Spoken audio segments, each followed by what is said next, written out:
जवाब देते हैं। अब मैं नाम तो नहीं बताऊंगा, लेकिन गीता प्रेस के अंदर हमारे प्रधानमंत्री जी आए थे, तो उस समय में किसी ने उनसे ये प्रश्न किया था कि भाई गोरक्षा बंदी की बात जब जब हमारी आजादी हमें मिली थी तब ये बात कही थी महात्मा गांधी ने कि पहली कलम से जैसे ही स्वराज्य मिलेगा, पहली कलम से वो हत्या बंद होगी। आज उस बात को कितने वर्ष बीत गए। आज भी जो हिंदुवादी सरकार है उनसे ये बात कही गई तो उन्होंने कहा अभी ये हमारे एजेंडा में नहीं। आप सोचिए कब आएगा एजेंडा में। जब पूर्ण बहुमत था तब भी एजेंडा में नहीं थी और आज भी एजेंडा में नहीं है। तो ये भारत के पतन का मूल कारण क्या है?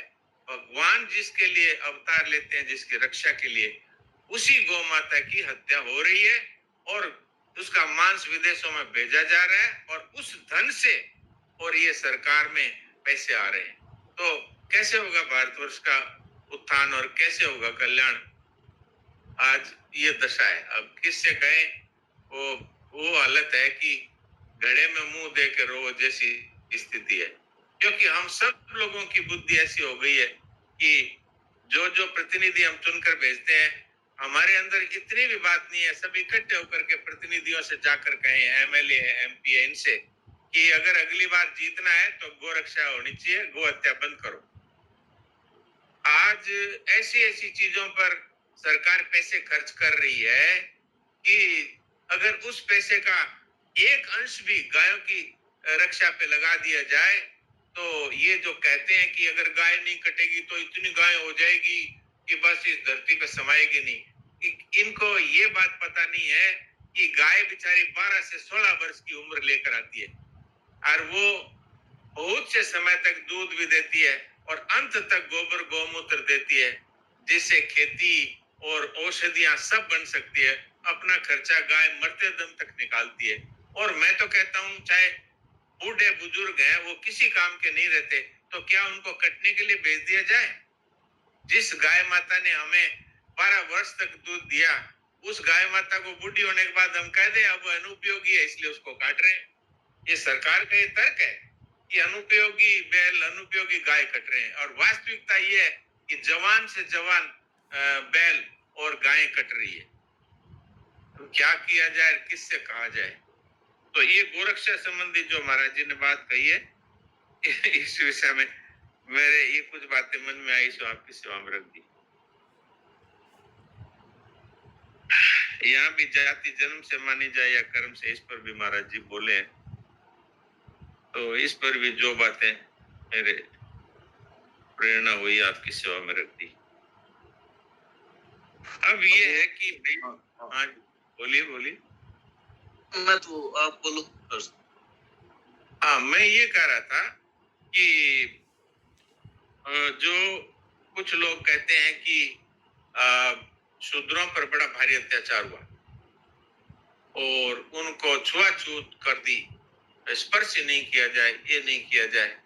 ये वास्तव में कोई कहते ये है कि ये उच्च वर्ण वाले हैं, शूद्रों से घृणा करते हैं, वो बात नहीं है। वास्तविकता में कोई डॉक्टर है, वो जब ऑपरेशन थिएटर में ऑपरेशन करने जाता है तो वो अच्छी तरह से कोहनी तक हाथ धोता है और फिर उसके ऊपर स्प्रिट से और सफाई करता है और फिर उसके ऊपर कीटाणु रहित रबड़ के दस्ताने हाथों में पहनता है और कीटाणु रहित कपड़े पहनता है। और कोई उसका स्पर्श कर ले अगर खुले हाथों से ऑपरेशन थिएटर में भी, तो वो अपने वो दस्ताने उतार के फेंकता है और फिर कीटाणु रहित दूसरे दस्ताने पहनता है और वो कपड़े भी उतार के फेंकता है और ऑपरेशन से पहले वो कीटाणु रहित दूसरी ड्रेस पहनता है। इसका कारण क्या है? वहां स्पर्श के प्रति कोई घृणा है क्या? वहां पर यह है कि भाई हमें इस रोगी की जान बचानी है, इसलिए स्पर्श और अस्पर्श की बात कही गई है। इसी तरह से हमारे घर में माता बहनें वो 3 दिन तक अस्पृश्य अवस्था में रहती है, तो उस समय में अगर उसको ये कह दिया जाता है बिननी रसोई में मत आई, बिननी ओ लोटे का हाथ मत लगाई, तो ये क्या घृणा है? ये शुद्धि है जिसके अंदर बहुत सी बीमारियां उस समय में हो सकती है। और जब एक छोटी बहू है, उसके छोटे बच्चे होते हैं, तो वो मलमूत्र करते रहते हैं, तो बहू है वो उनका मलमूत्र धोती रहती है, तो कितनी बार नहावे? तो इसके लिए सास कह देती है, अब बिन्नी तुम रसोई मत बनाओ और रसोई में मत आना। तो क्या क्या वो बहू ये समझ ले कि ये मेरे से घृणा करती है सास? ये सब के सब नियम है ऋषि मुनियों ने हमारे ही भले के लिए बनाए हैं। अब तो वैज्ञानिक भी मानने लगे कि भाई ये जो शुद्धि है ये बहुत आवश्यक है, नहीं तो बहुत सारी बीमारियां इस अशुद्ध जूठा गूठा और इस तरह से गंदगी संदगी सब रखने से ये बीमारियां फैलती है। अब इस बात को मानने लग गए वैज्ञानिक भी। तो ये हमारे ऋषि मुनि थे, ये वैज्ञानिक थे सब, और भगवान स्वयं ही है जो कितने बड़े वैज्ञानिक हैं, जो उन्होंने उन्हीं के निश्वासों से ये वेद शास्त्र सारे बने हैं। तो क्या ये सब इसलिए है? हाँ, जिन्होंने इसको गलत रूप से लिया और नीच वर्णों पे नीचे वर्णों पे अत्याचार किया, वो तो निंदनीय है। लेकिन इस तरह मान लेना कि उच्च वर्णों ने ऐसे ऐसे इनके साथ अत्याचार किए इसलिए हम वापस अब उन पे अत्याचार करेंगे, ये कोई बात है? तो इस तरह की बातें कभी नहीं होनी चाहिए। और बाकी अब किसी का कोई प्रश्न हो तो प्रश्न करें। मैंने तो काफी सारी बातें जो मेरे मन में इस विषय में आई वो आपकी सेवा में रख दी। जी, अब तक जो पढ़ा था बद्री जी भाई जी ने, तो उसमें कोई बात या बात कोई पूछनी हो, कोई शंका हो तो डॉक्टर साहब से पूछ लें। वैसे उन्होंने अपने हिसाब से तो बात आई समझ में बता दी।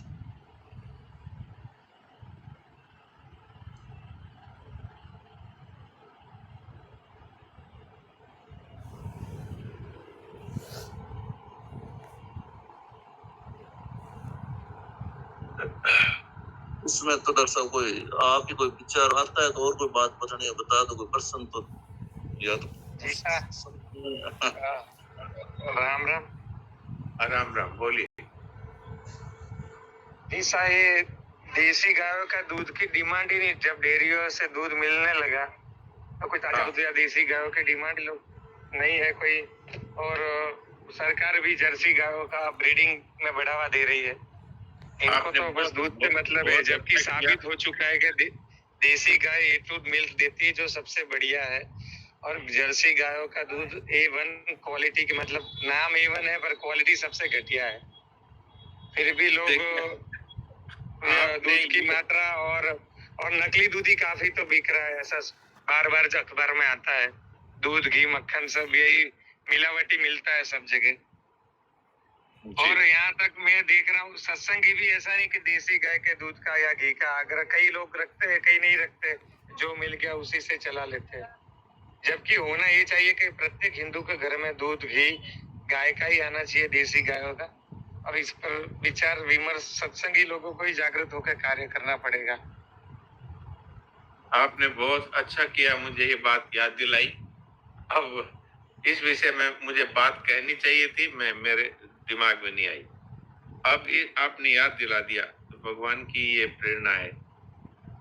देखिए, ये मैं मेरे चिकित्सकीय अनुभव से कह रहा हूँ, और ये बात सिद्ध भी हो चुकी है कि विदेशी जितनी गायें हैं, चाहे जर्सी हो चाहे होल्स्टीन हो, ये गायें हैं, इनमें इनके दूध में कई तरह की बीमारियां हैं, जिसमें बीपी, शुगर, हार्ट, दमा, गठिया ये मुख्य है।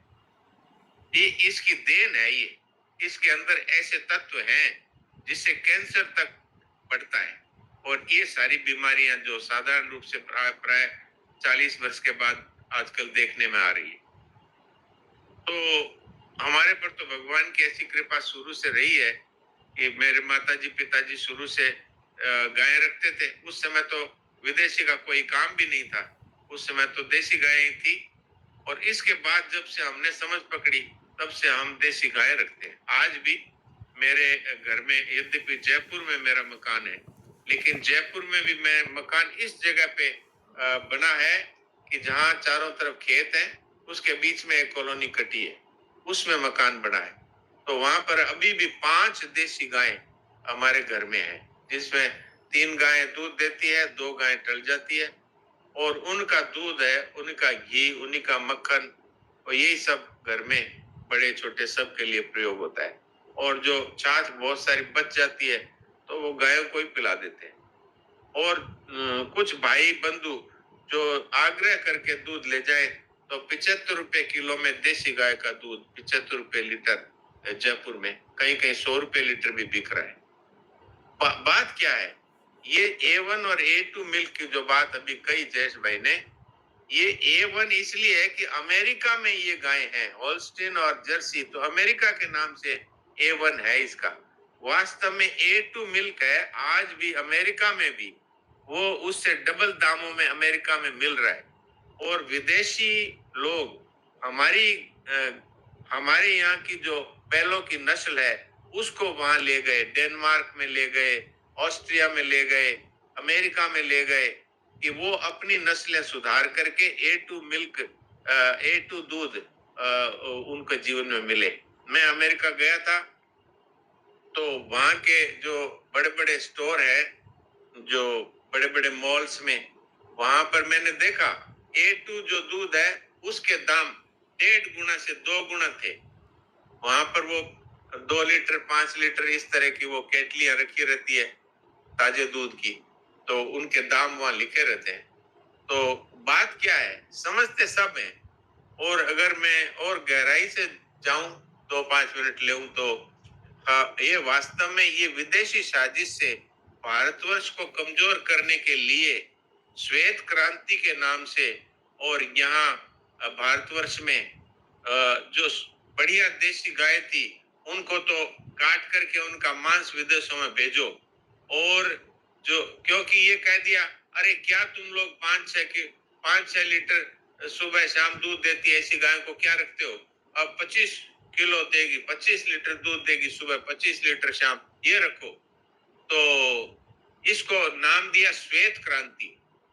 और इसमें मुझे ये कहने में कोई संकोच नहीं है कि हमारे जो नेता लोग थे, जो सरकार चलाते थे, उन लोगों को करोड़ों करोड़ों रुपया घूस दे करके और इस बात को फैलाया गया, और उन्होंने भी इस बात का समर्थन किया धन लेकर के।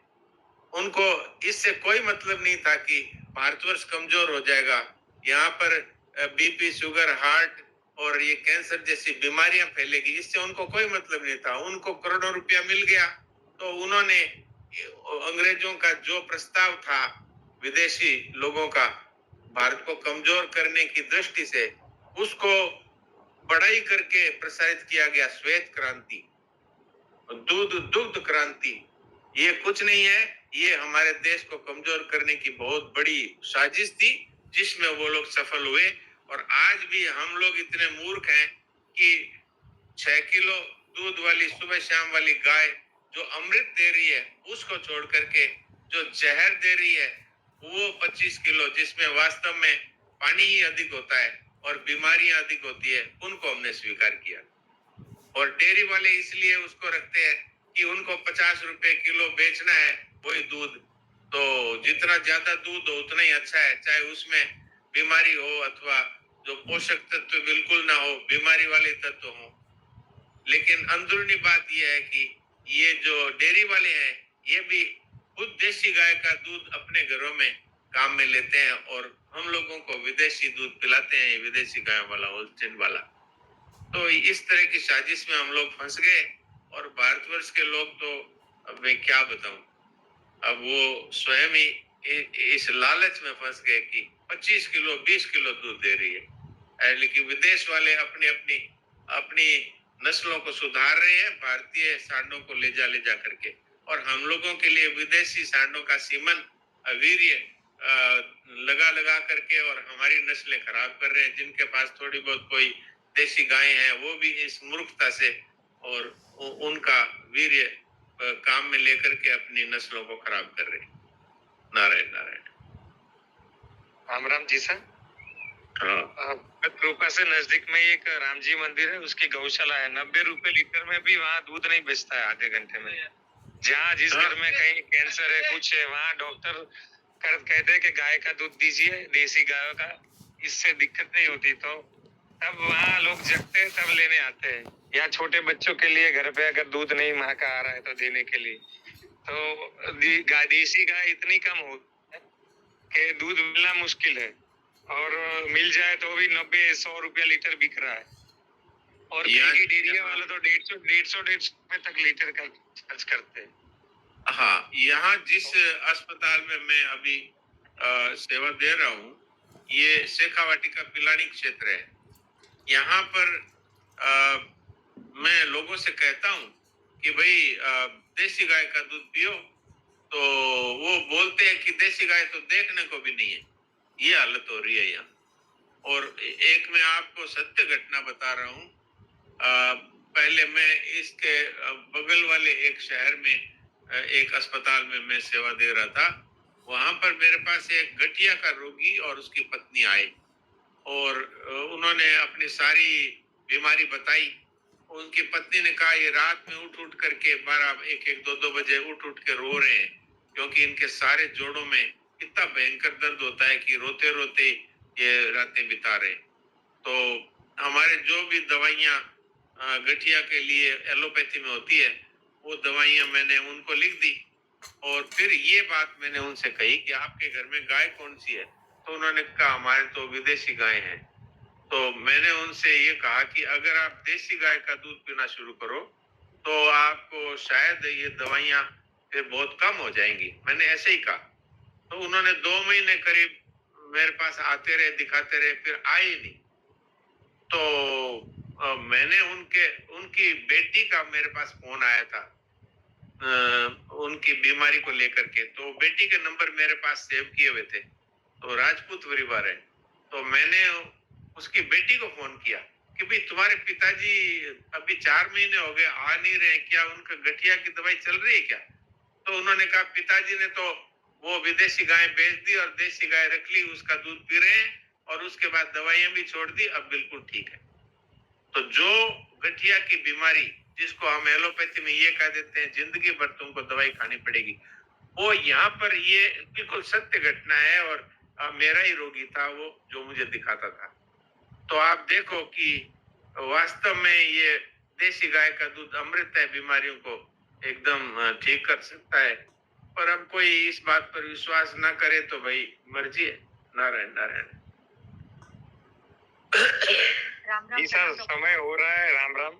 तो आज गायों की बात चली तो गोपाल कहे जाते हैं कृष्ण भगवान अपने गायों के पालन करने वाले। तो आज भजन भी आप ऐसा ही सुनाइए, ऐसा वैसे आपको गायों अच्छा, वो तो वैसे अभी कोई भजन